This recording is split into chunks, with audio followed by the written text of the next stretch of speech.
Okay.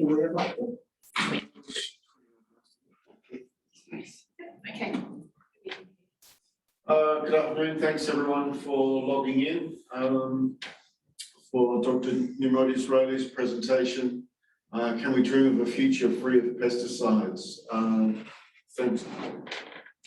Well, thank you, Peter. And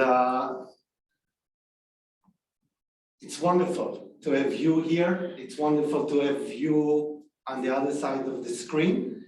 And for me, it's very unusual to speak to people that I don't see, but I will do my best. And I'm very excited to be here. I never thought that I would give this speech here, this presentation, and to so many people. I hope that it will make you to think differently at things that you are used to seeing a certain way. And I will try to provoke you, if it's okay. Thanks God, you're far away. You cannot throw stones and sticks at me, but still there is the question and answers. So I will try to keep it like 35, 40 minutes, the presentation, and then leave enough time. You have the opportunity to send your questions, send it, whatever you have, or your remarks. I will be happy to get it and then interact with you. So I was thinking of something that if we are talking to stimulate your mind, to start with some question, and that is, how many of you who's having kids, probably most of you, your kid, when he's 15 years old, would let him to sleep, let's say 3 nights out of home every week? Just lift your hand or think in your mind, how many of you would let him, at the age of 15, stay 3 nights every day, every week? You wouldn't. So no one is lifting hands. Okay, another question. So, and by the way, the whole week, to let him sleep all week outside home? Depends. Okay. Now, if he's 10 years old, would you let him sleep the whole week outside home? Every week? No. If he's 5 years old, would you do it? If he just was born, would you do it? Obviously not. Now, this is something that we say, by the way, what would happen if we do it? What do you think? If you had your child from age 0 sleeping every night out of home, something good, bad? They would bond with somebody else if that person.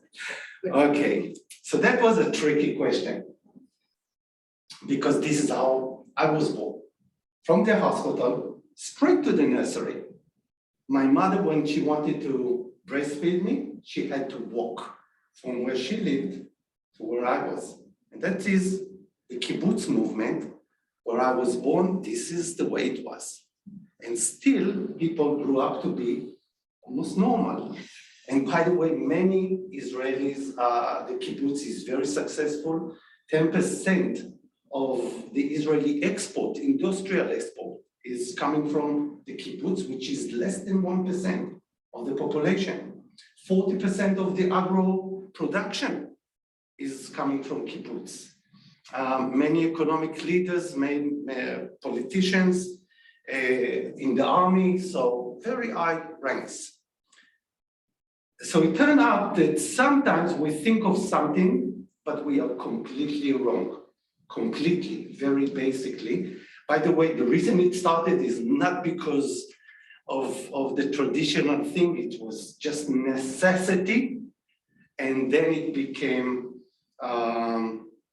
ideology, not the other way. And then it stopped. And people are still people. It's okay.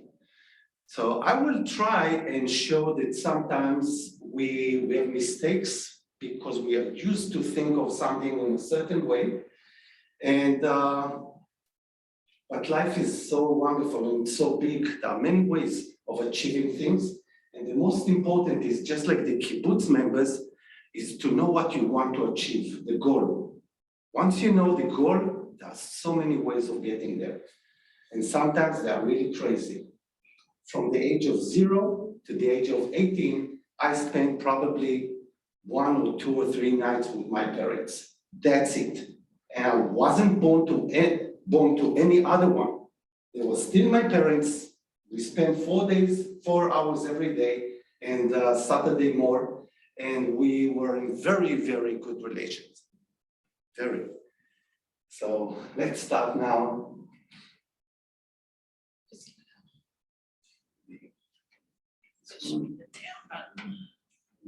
Just a moment, guys. It's not Set that moving. too long. Try the down.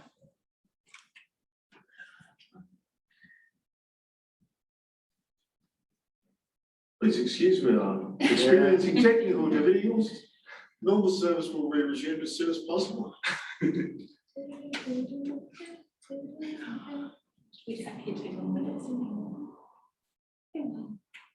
Okay, Question back. here we are. So Australia. Oh, Oh, now it's going to. yeah. Okay, so Australia. Q-fly alone, according to Western Australia, PIRSA, is 300 million. This is the estimated loss and investment in Queensland fruit fly alone.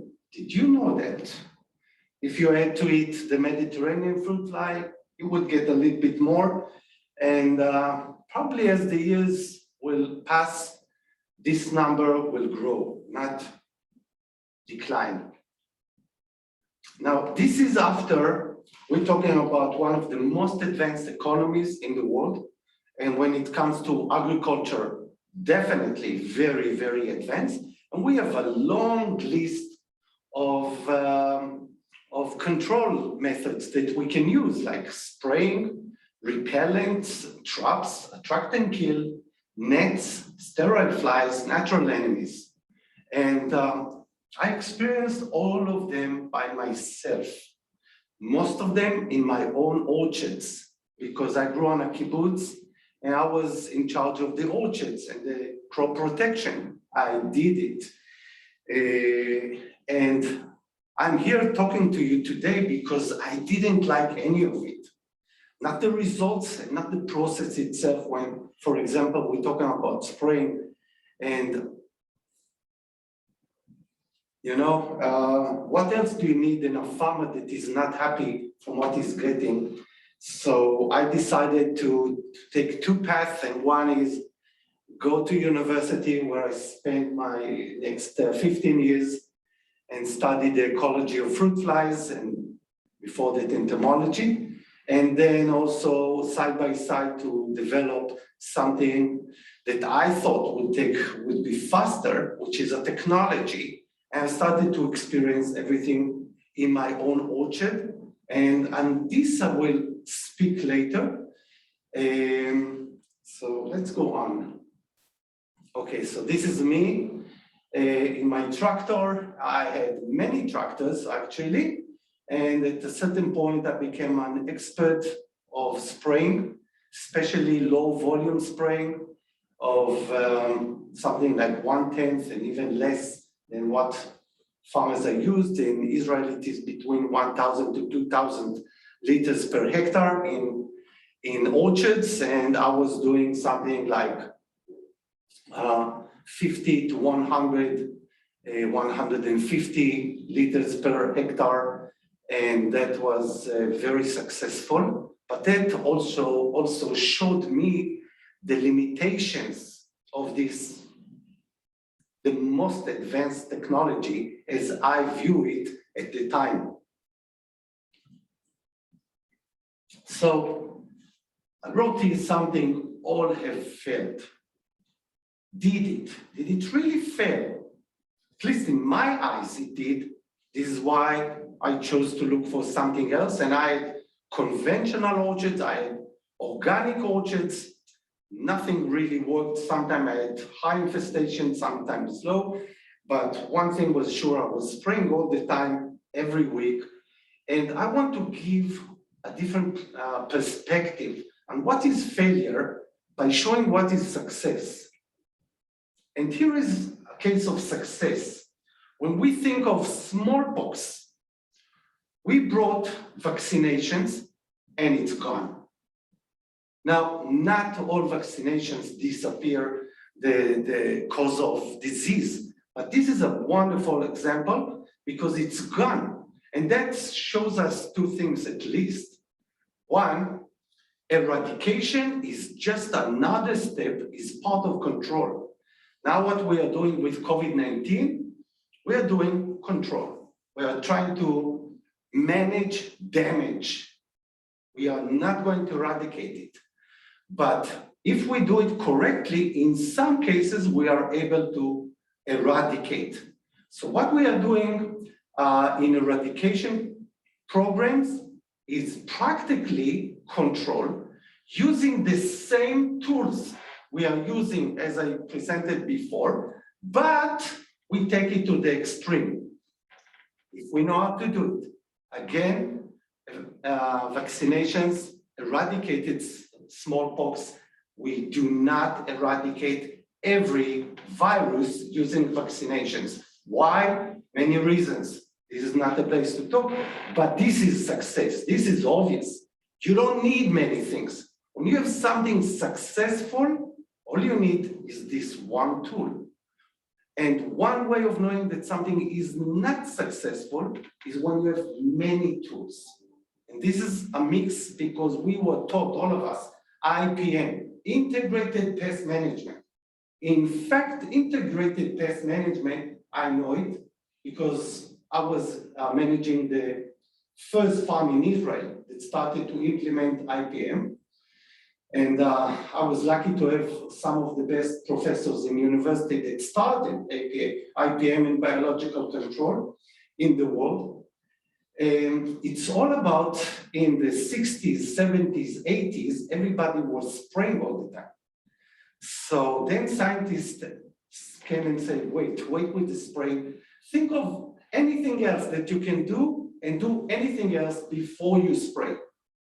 And then people say, so spray is okay as long as we also do other things, or we do different kinds of sprays.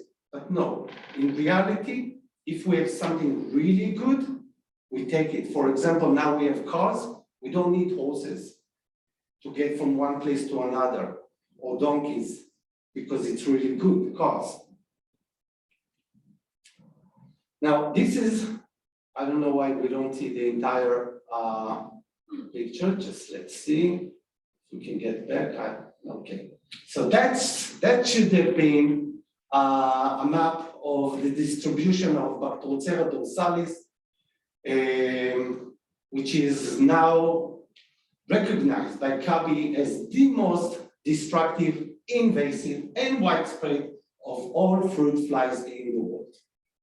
And I chose to focus on this one because it is not yet here in Australia. So, of course, everything here is fine. Let's talk on the rest of the world. And from this, maybe we can conclude.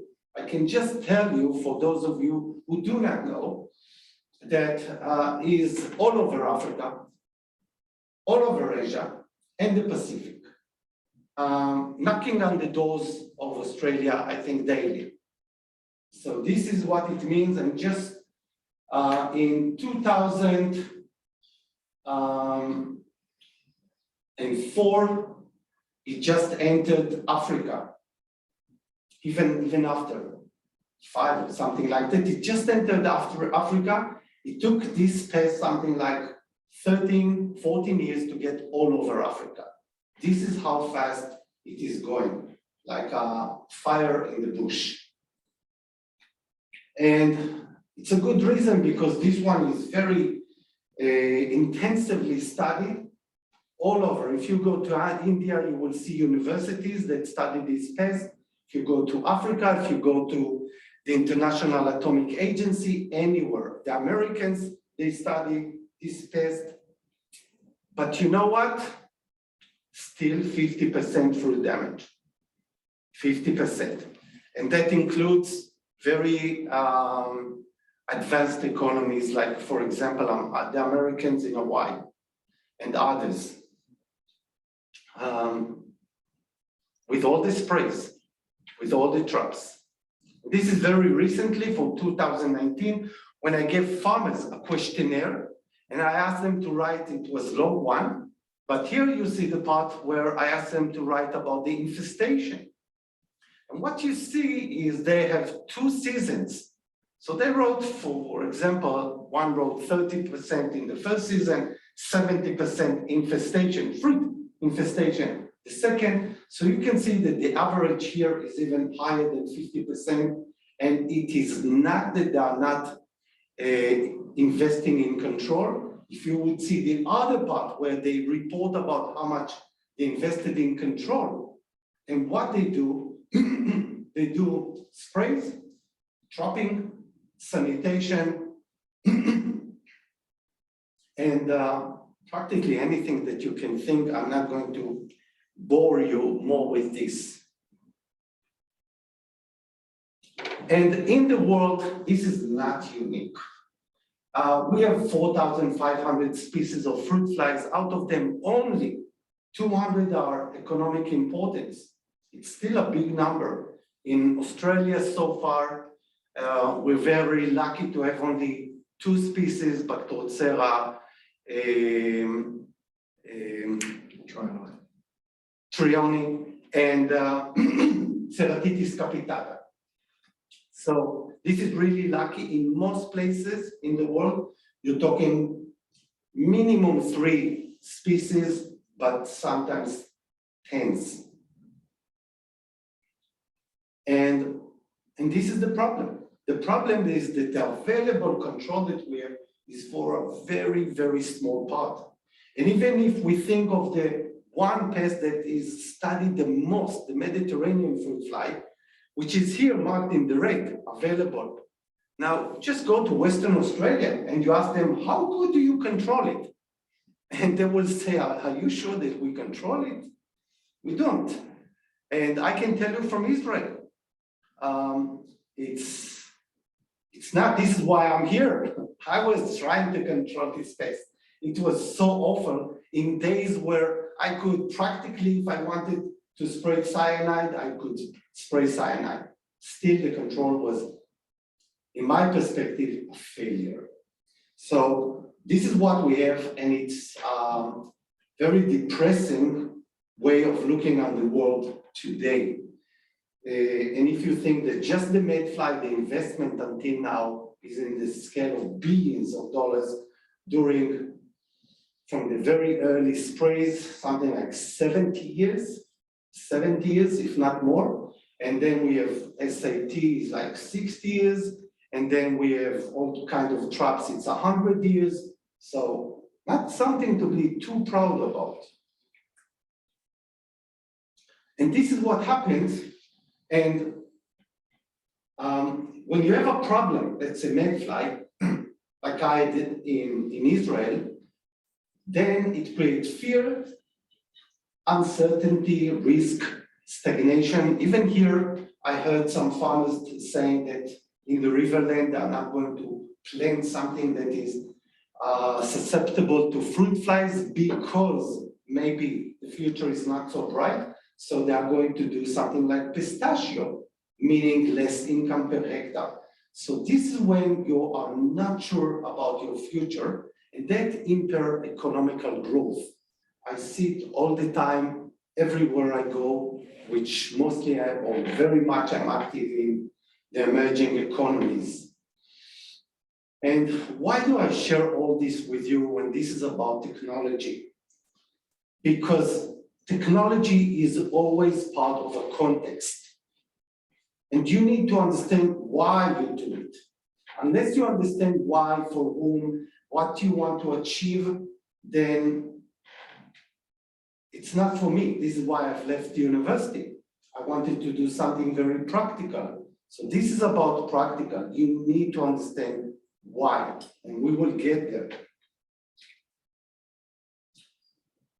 And what we see from all of this, that fruit flies is a problem of the state. It's not that one farmer or another backyard this or backyard that is having a problem. It's everybody are doing well or everybody are not doing well. Most of the time, I'm dealing with countries that are awfully doing wrong, and the farmers are miserable because of this. And by the way, it is not limited only to what we think Africa and Asia. Even just 2 days ago, I got a post that it is Bacterocerra dorsalis we're talking about is now in France. So this could happen to any one of us. And even in Israel, we have invading fruit flies. And unfortunately, our ability to stop them is very, very limited today. At least if we continue doing what we are doing until now. So why we are limited and why we have less tools today? The main thing that prosperity today, our ability to sell a good price our fresh produce is because we apply to the requirements of the public and the regulators. Part of you are regulators. We are taking part of it. And the public is all of us. And all of us, when we go to the supermarket, we don't want the farmers to poison the environment. We don't want the farmers to poison themselves. And we, of course, want to buy something that is free of anything, and even better, was never touched by any chemical. And me as a farmer, I remember when I was spraying, I said to myself, well, this is going to a child or to a person, and I don't think that anyone should eat even a little bit of the chemicals that I'm spraying. So that was my drive and part of my vision and goals. But it's not only mine. Again, we have a problem here with the pictures, sorry. But we have here the haircut of 2 Nobel winners. And what they showed, and they got the Nobel Prize for it, the connection of relating to environment, technology, and economy. And if you put all of it together, you simply have better economy. If you forget one, you're going to lose. So thinking about the environment, about our health, of course, it has to do with technology, is good for the economy, for prosperity. We are not working against ourselves, no. We are working for the future of us and our children. And right now, fruit flies is a huge problem because of chemicals and infestation. And it is a market barrier. Unless it was a market barrier for our ability to sell our produce and get a good price and to sell possibly all of it, it wouldn't be a problem. It wouldn't be a problem. We could live with it. You know, take the 1 or 2% that the fruit fly leave us and be happy. But it's not sufficient today, and we need effective control.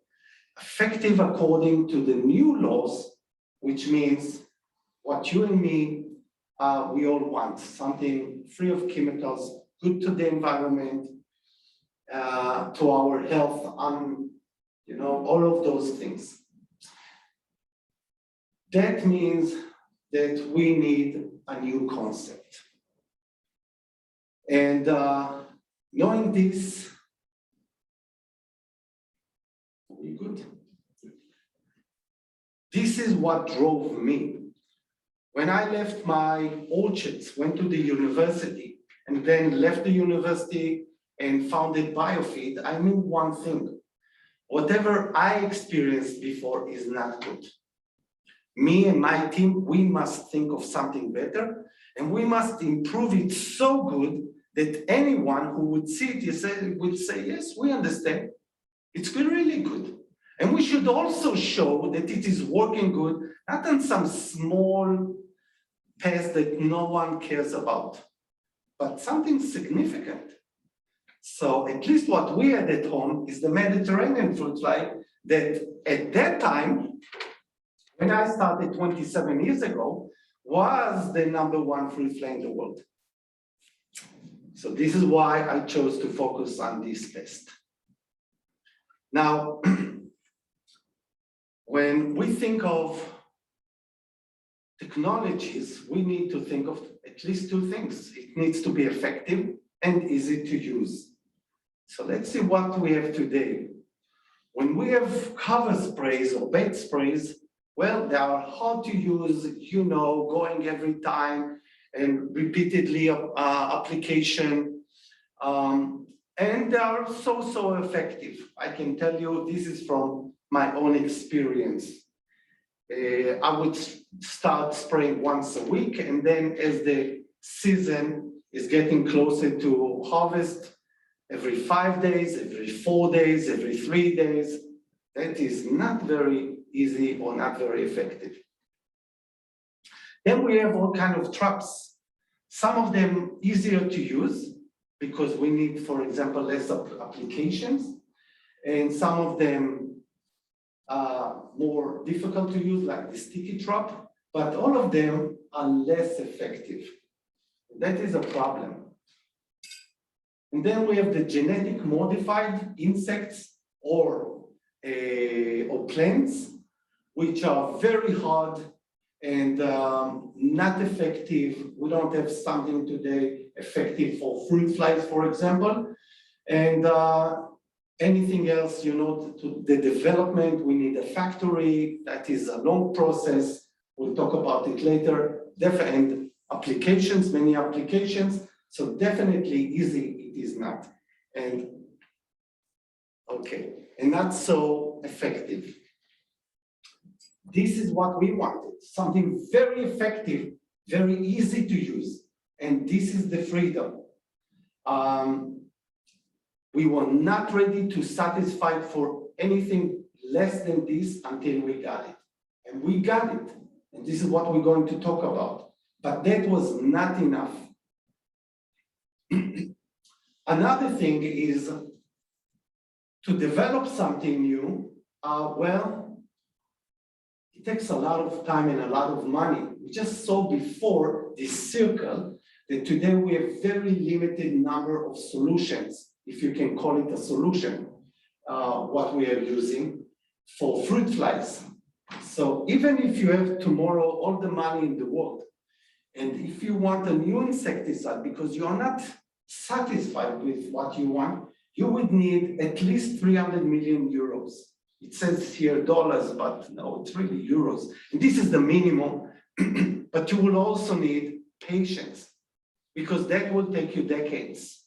This is why you don't see anything today. This is why not only fruit flies, but think of mosquitoes. There are no good solutions. So 500,000 kids in Africa die every year because of mosquitoes, the liver disease. The same with GMO. I know from Israel, I know from just the guide called me yesterday from Mauritius. They have a factory for sterile flies. It's not working good. So that the development itself, which started in the 50s, is very slow. And 50s, by the way, quick. It's more than 60 years ago. Invested already billions into it. And fruit flies, you wouldn't find it successful, including in my own country, Israel, including in small islands like I forgot, next to Portugal. I will remember, but it's really small island. I was there, full of infestation. So then we have some things that takes less time, like semiochemicals and bioinsecticides.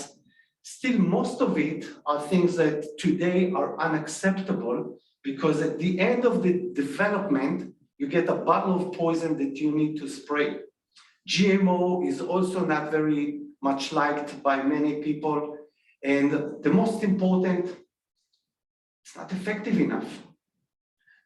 very long period of development, very high cost, and not effective enough. So what we were looking is how we can make it much faster and at a lower cost. And this is what we have today. It's called Gcfr Technology. I will explain very soon that the development is faster than Europe, than any country's regulation. And you can see, okay, it is a friction of the time and the cost. Let me start to discuss the technology itself. I hope it will not bore you too much. One, it is all based on smells. And why is that? Because when I was looking something that I would like to use in my own orchards, I said that I don't want more chemicals to spray or to be in contact with my fruits and my leaves and branches, the air, the soil. And I already knew endless number of traps, and I was working with nets and natural enemies and so on. And smells in the kingdom of animals is the most powerful thing there is, as simple as that. And just think that if you have here on my hand a drop of cyanide, only an organism that would touch it would die. That's it. But if here I have a drop of a smell that is attractive for a fruit fly, many fruit flies from far away will come to that drop of smell. And it is harmless completely. So this is why we chose to focus on smells. Of course, then we have many more things to go on. And what you notice about this child, she is smelling the rose, and it's very good smell. Now think about perfume, good perfume. And one of the things about smells that if you take this good perfume and you say, well, that's a wonderful perfume. Now, if I just put myself much of it, it will smell even better. Everybody will be attracted to me. But in practice, it is the opposite. If you put too much, it is becoming repellent. If you put too little, nobody will notice. And for example, the bees wouldn't go to this rose, or your husband wouldn't notice that you put this expensive perfume.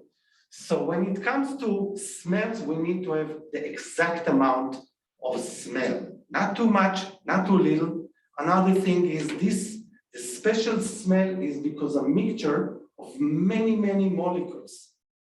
Think of your coffee, the one you drink in the morning.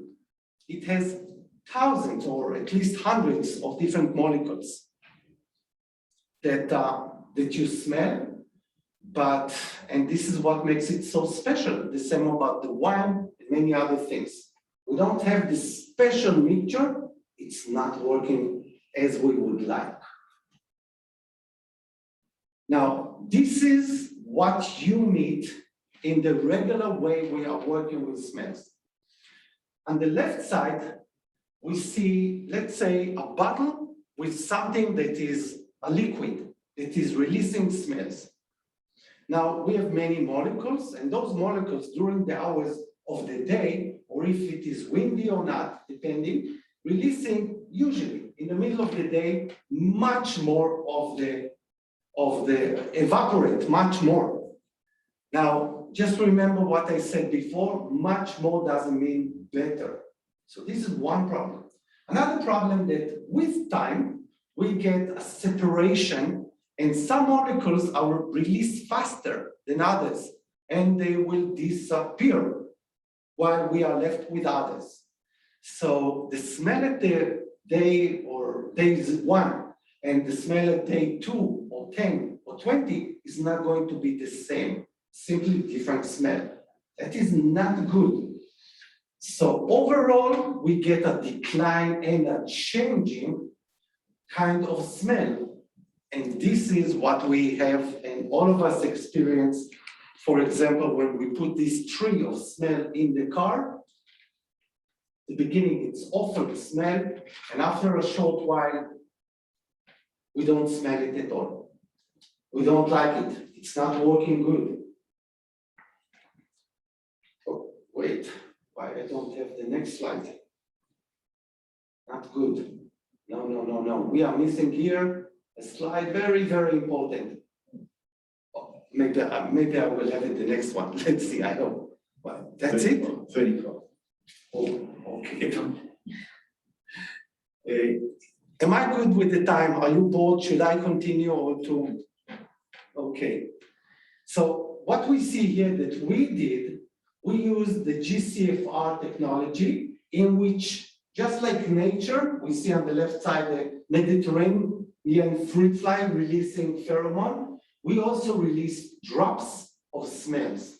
This drop of smell is also mixed with food and active ingredient that is later killing the fly.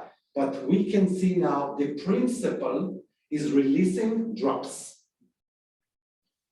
Okay, so now the slide is coming. So now we can see the difference.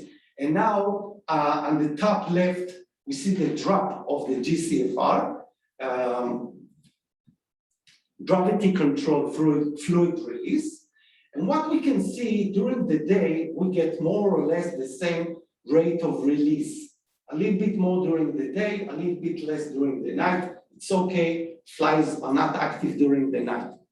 What is more important is that every drop is the same as the one before and the one after. Day 1, day 2, day 10, day 100, they are the same.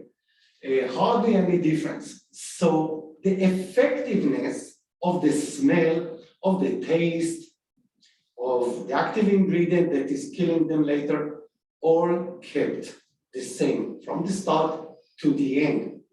Now we can finally start working. Now we can make a revolution, okay? Because we have a way to control all the ingredients. So this is the magic. The freedom is made out of a novel fragrance nano delivery platform. We see the dispenser, there is also the panel. This is a magic, so simple. A revolutionary nano slow release formula. We just saw the drop. And a breakthrough development algorithm, which enables us to do things so fast once we understand how this is working. So we have a novel platform, formula, and a breakthrough algorithm.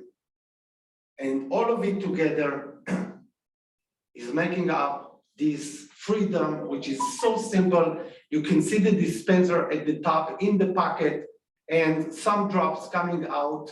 Most of what you see is not the smell, but it is the food ingredients. And then slowly coming out from the pocket to the surface of the panel. And then there is a huge area of releasing the smell. And this is every day we have a few drops coming out, all of them fresh. And this is how it works. The flies just attract to it, standing on it, feeding, flying away. It's not a trap, as you can see. And it renews itself all the time. Here, okay, now this is from, let's see if I can make this video work. I don't know. Can I make it work? We cannot make it work. Okay, so we should have a video here. And this is from during the monsoon season in India. What you can see on the panel is the many flies. You don't see them moving, but many flies that are going just where the drops are. And since there is rain almost every day, then there are very few drops, very, very little. Still, it is so powerful that it is a game changer. And no need to go and spray every day again. So this is the freedom. It is based on nanotechnology. The design is meant to be simple, and that's why users simply love it. The formula is mixing. What is the most important is the smells and the taste. And these are the two parts that we are dealing with, is the semiochemicals and the phagostimulants. None of them is any dangerous to anyone. And if you don't know, I started the development of the freedom in my own kitchen while I was recovering from a tractor spraying accident when I managed to run myself with my own tractor. So it started in my kitchen because it is so safe. And how do we kill them? Well, the active ingredient is almost non-relevant. We can add any active ingredient that we would like. All it needs to do once the pest is already standing there, feeding, which is the most important, then we can kill those pests in so many ways with so many different chemicals. Still, now we're using the spinosad, and we are talking about 0.35 gram per hectare for 1 year or 1 season. And zero contact, while any other technology, you're talking about contact with the tree, with the environment, with the fruits, and of course, the biological disruption and all this. And this is something that is a game changer. There is contact versus no contact. Now, how is this impacting the future of crop protection? How is this going to make our life better, the lives of farmers and also citizens, all of us? Once, I showed you before how we make the basic of the technology. And because of this, we were able to develop very, very fast new products, even if it is for the same pest. Like here, we see for the Mediterranean fruit fly. And we see the infestation, which is the red line at the bottom, is pretty good from the very beginning. But we went down from hundreds of units per hectare down to few. Now something like 5 to 10, maybe 20. That's it. And this is because repeated ability to do the development based on the same tools. Of course, today we don't need to take all that path. We can go almost directly to the end of it and work with very, very few units. The same about time. When we want to make the time, how long this unit is working, we are able at the same process decide how much time it's going to work. And you can see we've made it very, very long without compromise the infestation, which is at the bottom in green.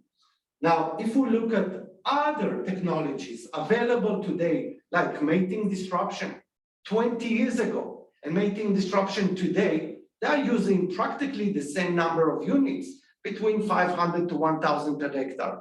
We're looking at traps 20 years ago, today, the same number of units. And when we compare it to what happened with biofeed, Gcfr, what we are calling now freedom, we see the decline. So this is why we were working so hard for so many years, because it was obvious that not only the effectiveness, it needs to be easy to use. And we need to have a system. Okay. Now, effective days, again, traps or sprays or genetic modified like flies. The effective days 20 years ago, today is practically the same. While if we look at Gcfr, we see the effective days, which started just 1 or 2 days, is now, we can get to hundreds of days. And the long journey started with many years of developing the core technology.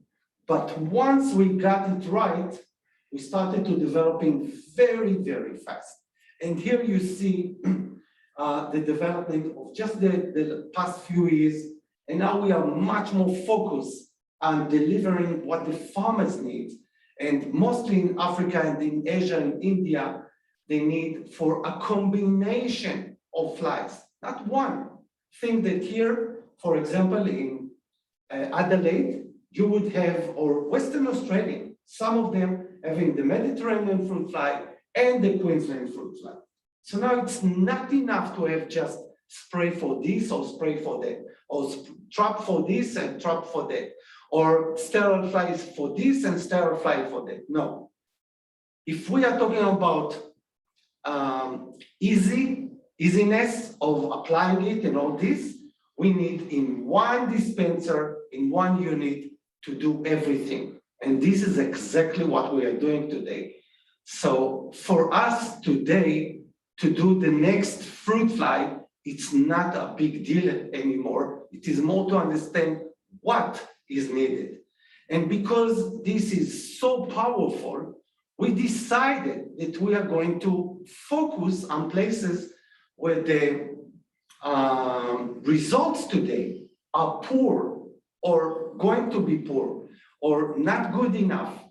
Of course, if you think of Africa and Asia, even Latin America, this is perfectly good. I mean, we can go there and we can bring a solution, even here with the Queensland fruit fly, that for so many years, still Australia is looking for solutions. This is obviously something, and just think that for Bactrocera dorsalis, after decades, if you look outside, if you look at the results, you would see that others still using the attractant for males, and there is nothing really taking the infestation from the 50 or 80% down to less than 1% or 0.1%. So finally, we are starting to increase the available number of units of solutions for other pests, for other fruit flies. It is no longer a question, can we, or will it take us another century or two, or maybe more, as it would be otherwise. Oh, just a moment. Okay, and by the way, the same time in Israel, you can see this is the aerial sprays, increasing, and the results not increasing in effectiveness. This is why they increased the number of sprays. The same time, we had with the Ministry of Agriculture in Israel a survey with farmers. And what we saw, 6 different crops, what we saw that while the average Israeli farmer would spray 12 times, those using the Freedom with our support got it 98% less sprays. This is on the left side. On the right side, we can see the infestation, that although all the sprays, the average is 4.2, while the average while using the Freedom and the support is 0.3. So this is a game changer. And this is, again, like 10 years ago. Since then, we've improved. But it is just to say that the farmers were using anything they like, and they just compare it to what they had before. We want to see if there's any questions. 5 minutes. I will take another 5 minutes. Go far. I will have how much? No time for questions. Good time. Okay, I will do it really fast, but I think this is, since it is my only time here, it's okay with you? You personally, it's okay? We will have no time or very little time for questions, sorry. But maybe it is, and you can contact me after, you have my email. This is from Africa and Israel, all the Bacterothera that we were encountered. What you can see, the average in the world, including Israel, okay? We are not Africa, is 50% damage with sprays, while in freedom, it is less than 1%, far less. Whoop, again. Okay, so again, this is a fruit fly, a state problem. And the way to know it is a state problem, just 10 days ago, there was a big thing in Senegal. Probably you are not aware, but we managed to produce mangoes during the time that no one ever managed to produce mangoes, export quality, without any spray of any kind, not only for fruit flies, but for anything. Zero chemicals in those orchards, and that was on the TV and online everywhere, and you can see it here. It is branded as Green Valley. This is after the first project we did in the name of Grand Challenges Israel. We developed within 1 year in India the solution for the Bacterothera dorsalis and Bacterothera zonata. And here I'm handing Narendi Modi the solution for India, but also to Benjamin Netanyahu the solution for Ceratitis capitata and Bacterothera zonata in the same dispenser. First one for each one of them in the world. And you can see, by the way, I was the only CEO of agrochemical or agro company. That was a breakthrough. And then many more meetings came. Part of it was I was honored to lead the fruit fly committee in Togo and many other things. So what did we do? What do we have here? And this is a historical perspective. Those who have some white hair, like me, remember the mainframe. There were times that only big, rich countries could have a mainframe computer. Now, years passed, and then we got the laptop. And the laptop is just as smart of those old mainframe, but all of us can have it, every one of us. And then now we have the smartphone that when I go in Africa, I see every farmer that is now living in poverty, holding a smartphone. This is called democratizing. When we take something that is very expensive, usually not only that we make it more affordable and available, we give it to anyone. Now we give access. And this is the smartphone.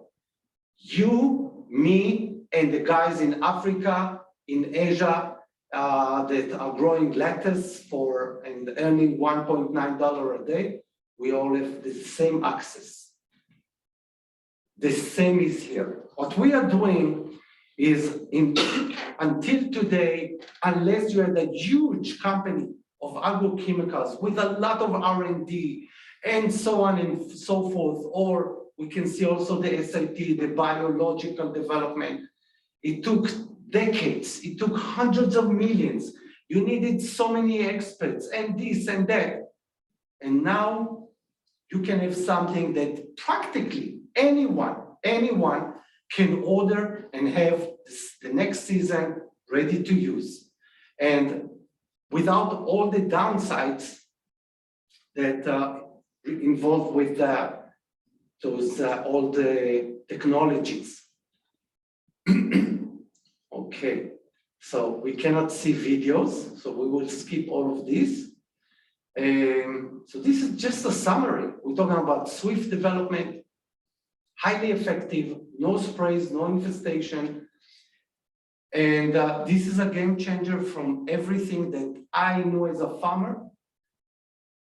And I hope that this is the legacy that we will, I know, this is the legacy that we're going to leave to our children. And we should move as fast as we can and leave behind the old things that are not doing the job anymore. One last thing. Don't fool yourself that technology is everything. Here I have the product on the left and protocol. Protocol is so many things inside. In large, it is the know-how. To have a good solution, you need both. You cannot have just one. So don't fool yourself that just one thing will make the miracle. So this is, even in a seminar about technology, that must be said. So, whoop. Thank you very much. And if we have a few minutes for questions, fine. If not, do we have 1 or 2 minutes? Not if you want to get to it. We'll take one question maybe. Got a question. And send me your remark anyhow. I would love to get it. And if you can send your questions and email, I will get in touch with you. My email is listed here. You can write it together with my WhatsApp. So use my WhatsApp, use my email, send me questions. And sorry, it took a few more minutes than I thought. I would love getting your feedback. If you didn't like it, it's okay. Send me. You can throw digitally your stones at me. Now I have to get moving. So it was really pleasure for me. I hope that I managed to provoke you a little bit into thinking differently. Did I? Okay, I hope so. But very important for me to say, I'm not here to insult anyone, to offend anyone. If from any reason someone feels like it, please excuse me. I'm really sorry. And this is not the goal. The goal is to create a new future for all of us. Thank you very much and bye-bye. Thanks, Dr. Israely. We need to get going so we can get you into the city by 4 o'clock. So thanks very much everyone for listening. If you've got any questions, send them through and we will pass them on. Thank you. Thank you.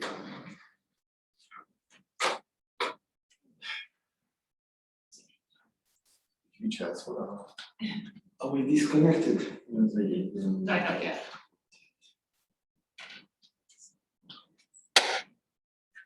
Just Lots of thank yous. lots of thank yous coming through. Yeah, That's all. Thank you. Yeah. thank you.